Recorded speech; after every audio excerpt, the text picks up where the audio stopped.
अस्सलाम वालेकुम दोस्तों, हकीम हेल्थ टिप्स में आपको खुशामदीद कहते हैं। आपकी खिदमत में हाजिर हूँ एक नई वीडियो के साथ। कहा जाता है जी, खांसी का आना अल्लाह ताला की तरफ से एक बहुत बड़ी नेमत है, क्योंकि खांसी जो है वो अल्लाह ताला की तरफ से आती है, और बासी जो है, जो अंगड़ाई जो है, जो हम लेते हैं, वो शैतान की तरफ से आती है। क्योंकि खांसी जिस्म से निकलने वाले ऐसी आवाज़ है जो फेफड़ों, सांस की बड़ी नाली और गले में जमा होने वाले मवाद जैसे कि बलगम वगैरह या गले में खराश का बास बनने वाले मवाद को कुदरती तौर पर खारिज करती है और इंसानी जिस्म को साफ करके इसको तंदुरुस्त और सेहतमंद बनाती है। खांसी की आवाज़ से ही पता चल जाता है जी, ये खांसी जो है वो किस किस्म की है। ये यानी गीली खांसी है, या खुश्क खांसी है, या बुरी आवाज़ वाली खांसी है। और इससे ये भी पता चल जाता है कि ये कितने अरसे तक रहेगी। ऐसी खांसी जिसका दुरानिया 2 हफ्ते से कम हो, वो शदीद खांसी ख्याल की जाती है। 4 हफ्तों से ज़्यादा देर तक रहने वाली खांसी जो है वो पुरानी खांसी कहलाती है। जो खांसी और खांसी के साथ नाक बहे, वो 1 हफ्ता या ज़्यादा से ज़्यादा 2 हफ्ते के अंदर अंदर ख़त्म हो जाती है। अब खांसी फेफड़ों में हवा के अलावा दीगर मवाद को दाखिल होने से रोकती है। देखिए जी, कितना बड़ा अल्लाह ताला ने हम पे खांसी की वजह से करम किया हुआ है कि जो फेफड़ों में हवा दाखिल होती है वो खांसी उससे रोकती है। खांसी के जरिए उस हवा को हम बाहर खारिज कर देते हैं। इसी खांसी को, इस तरह की खांसी को रोकना बहुत बड़ी बेवकूफ़ी की लामत है। इसको अपना काम करते रहने चाहिए, क्योंकि खांसी को नहीं रोकना चाहिए। खांसी का काम है कि आपके अंदर की सफाई करना, आपको बीमारियों से बचाना। कि हम लोग क्या करते हैं, थोड़ी सी खांसी आती है, फ़ौरन उस खांसी को जो है हम रोकना शुरू कर देते हैं, जिसकी वजह से जो है ना हमें बड़ा या मसला बनता है, बड़ी प्रॉब्लम बनती है। बाद में बड़ी सी जो है हमें मुसीबतों का सामना करना पड़ता है, बड़ी बीमारियां इससे जो है ना वो पैदा होती हैं।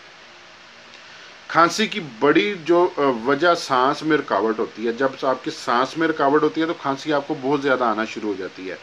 जैसा कि आम ज़ुकाम की वजह से नाक और गला बंद हो जाता है, और नाक में जो मवाद होता है वो नाक बंद होने की वजह से वो गले में इकट्ठा होता जाता है, और जब वो गले में इकट्ठा होता है तो वो सांस की नाली का के ज़रिए उसको फेफड़ों के अंदर जाने का खदशा होता है, जिसकी वजह से हमें कुदरती तौर पर खांसी आती है, और वो उस मवाद को जो है वो बाहर खारिज करती है।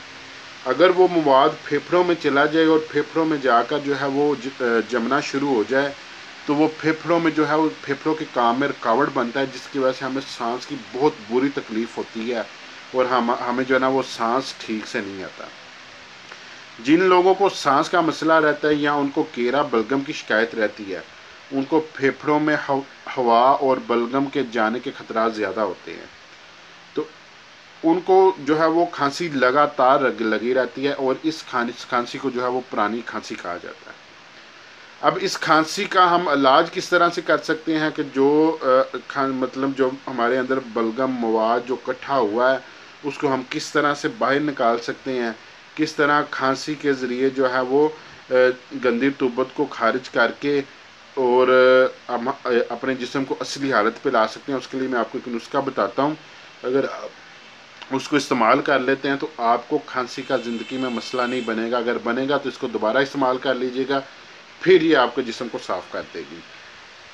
उसके लिए हमें जी पहले नंबर पे 3 चीज़ें चाहिए। नंबर 1 पे है काली मिर्च, इसको फिलफिल स्याह भी कहते हैं तिब की ज़बान में, ये आपने 10 ग्राम लेनी है। नंबर 2 पे है जी सफ़ूफ कुचला, इसको कुचला मुदब्बर भी कहते हैं, ठीक है, ये भी आपने 20 ग्राम लेना है। और दालचीनी है, ये आपने 10 ग्राम लेनी है। अब क्या करना है, इन तीनों को लहदा आपने पीस के या चटुवटा में कूट के मिक्स कर लेना है। दूध पत्ती के साथ 2 चनों के बराबर रोज़ाना जो है सुबह शाम आपने इसकी 2-2 चनों के बराबर आपने खुराक लेनी है। उसके बाद आपने क्या करना है जी, अजवाइन देसी, ये आपने 50 ग्राम लेनी है, और संग दाना मुर्ग आपने 50 ग्राम लेना है। इन दोनों को आपने जो है वो पीस लेना है, पीस करके मिक्स कर लेना है। मिक्स करके इसके 5 हिस्से बना लेना है, यानी 5 हिस्सों में इसको तकसीम कर लेना है, और 5 हिस्से बनाकर 5 पुड़ियाँ बना ली इसकी। एक पूड़ी को आपने क्या करना है कि 2.5 कप जो है वो जो हम कप के पानी के मीन के वो आपने एक पतीली में डाल लेने हैं। उनको आपने आग पे रख देना है और उसके अंदर ये एक पूड़ी डाल देनी है। तो वो जो एक पूड़ी जो है वो 1 कप के बराबर रह जाएगी, पानी जल जल के 1 कप के बराबर रह जाएगा। तो उसको, उस पानी को जो है आपने वो पी लेना है। तो ये आपने अमल जो है जी, ये भी आपने जो है वो सुबह शाम करना है। तो इससे आपकी खांसी, आपकी बलगम, रेशा, केरा, ठीक है, आपके फेफड़ों के अंदर जमा हुआ मवाद, जो भी किसी किस्म का जो आपके अंदर मवाद होगा ना, वो आपका खारिज हो जाएगा और आप इस तरह से फिट हो जाएंगे जैसे आपने अभी जन्म लिया हो। तो मिलते हैं अगली वीडियो में, अपना ख्याल रखिएगा। फी अमान।